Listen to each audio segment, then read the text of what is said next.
આપણી સાથે છે નાથાભાઈ દેસાઈ, મારા પરમ મિત્ર, અને છેલ્લા 1 વર્ષથી 8 મહિના જેવાથી ડાયાબિટીસ, બીપી, કોલેસ્ટ્રોલની દવા લઈ રહ્યા છે. 5 દિવસ પહેલાં અહીંયા અમારાથી એડમિટ થયા હતા, આજે ઘરે જાય છે. અને બહુ રેર બીમારી કહેવાય, જેમ કે દરેક માણસને હૃદયનો એટેક, કોઈકને મગજનો એટેક આવતો હોય, એમને આંતરડાનો એટેક હતો. તકલીફ એમની પેટમાં દુખાવા સિવાય બીજી કોઈ હતી નહીં. અને જ્યારે આવ્યા ત્યારે એમને સહ્ય એટલે બહુ વધારે પડતો દુખાવો નહોતો. હવે નાથાભાઈ વિશે વાત કરું તો એમનું શુગર પહેલાં 1 વર્ષ પહેલાં 14ની આજુબાજુ HbA1c હતું, પછી 6.5 થયું, પછી 8.5, પછી પાછું 6.5. એટલે નાથાભાઈ છે અમારે માલધારી છે, અને એમને જે છે 100 જેટલી ભેંસો છે, એટલે ખૂબ શાંતિ છે ને, સારું એવું દૂધ મળે, માખણ ને બધું ખાવા મળે. એટલે ક્યારેક 3 મહિના પરેજી પાડે ને પછી પાછા 2-3 મહિના ભૂલી જાય. પણ પહેલાં કરતાં કેટલો સુધાર નાથાભાઈ? કમ્પ્લીટ સાહેબ, બરાબર, રેડી થઈ. હવે તમે જ્યારે અહીંયા આવ્યા ત્યારે તમને તકલીફ શું હતી? આ પેટનો જ દુખાવો અત્યારે રહેવાય જ નહીં સાહેબ. કેટલો દુખાવો? આમ રહેવાય? ઘણો દુખાવો, એટલે કોઈ જીવ નીકળી જાય એવો દુખાવો. સાચી વાત છે નાથાભાઈની કે જીવ નીકળી જાય ને એટલો અસહ્ય દુખાવો છે. અને આ બીમારીને ડાયગ્નોઝ કરવી બહુ મુશ્કેલ હોય છે. એટલે સૌથી પહેલાં તો અમે એમના સવારમાં બ્લડ રિપોર્ટ કરાવ્યા હતા, રાત્રે 1 વાગે અહીંયા દાખલ થયા હતા. પછી એમના સવારે રિપોર્ટ કરાવ્યા એટલે ઓલમોસ્ટ નોર્મલ હતા. એ પછી એમની સોનોગ્રાફી કરાવી પેટની, એ પણ નોર્મલ આવી.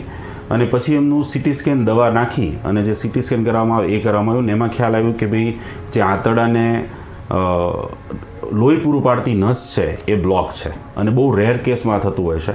એટલે કે એમનું કોલેસ્ટ્રોલ જે છે એ એના કારણે આ બ્લોક થયું, અને એ જે આંતરડાને લોહી પૂરી પાડતી નસ હોય એ બ્લોક થાય. એટલે સ્વાભાવિક છે કે ભાઈ જેમ છોડવું સુકાય એમ આંતરડું સુકાવાની શરૂઆત થાય. પણ સ્ટાર્ટિંગ ફેઝ હતું, કમ્પ્લીટ બ્લોકેજ નહોતું, એના કારણે માત્ર દવાથી એમને રાહત થઈ ગઈ. ઓપરેશન ન આવ્યું, નહીં તો ઓપરેશન કરાવવું પડતું હોય છે, આંતરડું કાપવું પડતું હોય છે. ડિપેન્ડ કરતું હોય છે કે કયા સ્ટેજની, કયા પ્રકારની એમનું લેવલની બીમારી છે. ટૂંકમાં કહું તો આમના કેસથી એટલું જ કહીશ કે ડાયાબિટીસ, બીપી, કોલેસ્ટ્રોલ જે છે એ નાથાભાઈને છે, ઘણા લોકોને હોય છે, પણ એ બીમારી નથી, એ લાઇફસ્ટાઇલ ડિસઓર્ડર છે. જો આપણે પરેજી પૂરતી પાળીએ અને ધ્યાન રાખીએ આપણા શરીરનું, તો અન્ય બીમારી નહીં આવે. પણ આ બીમારીઓ છે ને, ડાયાબિટીસ, બીપી, કોલેસ્ટ્રોલ, એ તમામ પ્રકારની બીમારીઓનો દરવાજો છે. એટલે કે બધી જ બીમારીઓ એ પછી આવતી જાય દિવસે દિવસે. નાથાભાઈ, તમે અહીંયા મને મળ્યા પહેલાં તો તમારી બહુ ખરાબ કન્ડિશન હતી, બહુ ખરાબ સાહેબ. ગાડી નહોતા ચલાવી શકતા, બાઇક નહોતા ચલાવી શકતા. પછી નહીં 10 દિવસ એ ટાઈમે દાખલ થયા હતા 1 વર્ષ પહેલાં. પછી એટલે કે ભાઈ એમ કોથળામાં ભરીને લાવ્યા હતા નાથાભાઈ, કોથળામાં ભરી છે. ને પછી બાઇક લઈને આવે, દવાનો બહુ શોખ એમને, બાઇક લઈને આવું, એક્ટિવા લઈને જવું, પછી તો ઠીક અમદાવાદ વારા ભરવાનું જ ના આવું.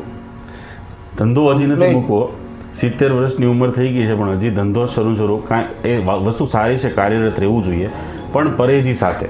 એટલે નાથાભાઈ ઓલરેડી શું તમે ખાવામાં શું પરેજી રાખો છો? ખાવા સાહેબ 4 કઠોળ કીધો હતો તમે, એમાં ભૂલ થઈ જાય, એમાં તકલીફ પડી જાય છે. બરાબર. નાથાભાઈ છે ને અમારે બહુ ભોળા માણસ ને બહુ સારા માણસ છે. સેલેડ, કઠોળ અને ફ્રૂટ્સ 4 જાતના અને 3 ટાઈમ ખાવાના કીધા છે. અનાજ શક્ય એટલું ઓછું, અને શક્ય એટલું થોડું ઘણું ચાલવાનું.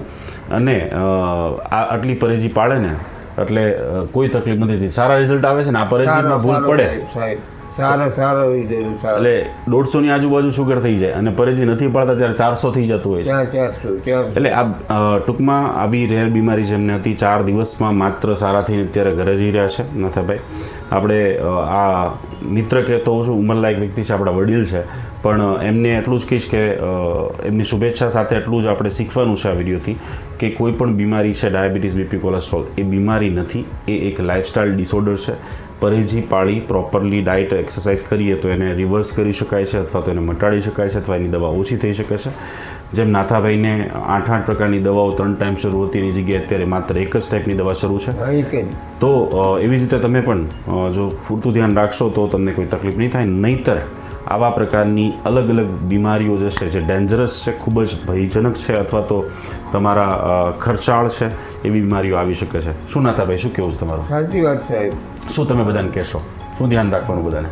ધ્યાન સલાડ ખાવામાં ભૂલ થઈ જાય એમાં તકલીફ પડી જાય ને તમે કેવી પ્રમાણે રહું તો હું ઘોડા જેવો સાહેબ ગમે એમ હાલું ગમે એમ જવું દૂધ હાલવા જવું અહીંયા દવાખાને આવું કોઈ તકલીફ નહીં એક્ટિવા ચલાવી શકું બાઇક ચલાવી શકું બધું કમ્પ્લીટ સાહેબ પણ મારી ભૂલથી હું ભૂલ ખાઈ જઉં છું આ સ્વીકારવું ને એ બી બહુ મોટી વાત છે ને એટલી આ ઉંમરે. ઘી ખાઈ જાઉં તેલ ખાઈ જાઉં તો તકલીફ પડે.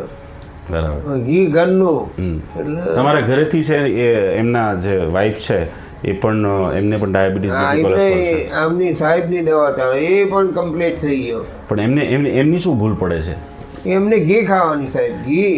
માલધારી સમાજ અને ભેંસો હોય ગાયો હોય ઘરની દાળ મગની બનાવી હોય કઢી બનાવી હોય તો ઘી લઈ લે ભૂલથી. નવું ના પાડું તો કે ના થોડા મકાઈ ના પણ થોડું ખાઉં તો વધારે ખાઉં. નેક્સ્ટ ટાઈમ જ્યારે નાથાભાઈ છે મારા મિત્ર એ એમના વાઈફને લઈને આવશે ને ત્યારે હું વિડીયો બનાવીશ. તમે જોજો નાથાભાઈ એમની કેટલી કમ્પ્લેન કરતા હોય છે. જોકે દરેક પુરુષ પણ બહુ જીગર જોઈતો હોય છે પણ બંને ખૂબ અત્યારે હેલ્ધી છે, સારું છે તબિયત એમની અને એવી કોઈ તકલીફ નથી. પણ જો પરેજી પાડવામાં આવે તો જે છે આવા પ્રકારના તકલીફોથી બીમારીઓથી આપણે જે છે એ બચી શકતા હોઈએ છીએ અથવા તો એની કોમ્પ્લિકેશન સાઇડ ઇફેક્ટથી બચી શકતા હોય છે. આભાર.